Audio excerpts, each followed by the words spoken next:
ସାଙ୍ଗମାନେ ମୋର ଡେଲି ଡ୍ୟୁଟିରେ ପ୍ରତିଦିନ ଭଳି ଆଜି ମଧ୍ୟ ଦୁଇ ଭାଇଙ୍କର ପନିପରିବା ଆସିଛି ପୁଳାଏ ପୁଳାଏ। ଏଥିରୁ ପୁଳା ସେଥିରୁ ପୁଳା ତୁ କେତେ ରହୁଛୁ ନେ।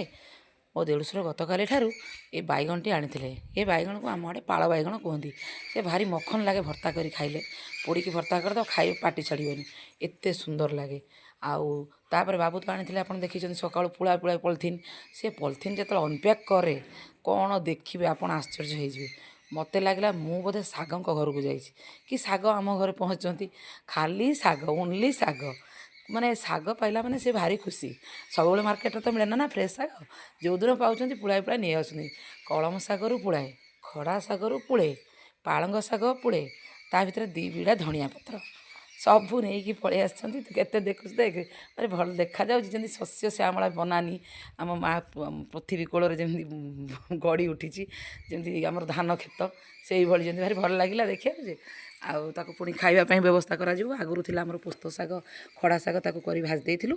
ଗୁଳି ପିଆଜ ଆଣିଥିଲେ, ନୂଆ ଗୁଳି ପିଆଜ ତ ଏବେ ସବୁ ଆପଣମାନେ ଜାଣିଛନ୍ତି ଉପଡ଼ା ହେଉଛି।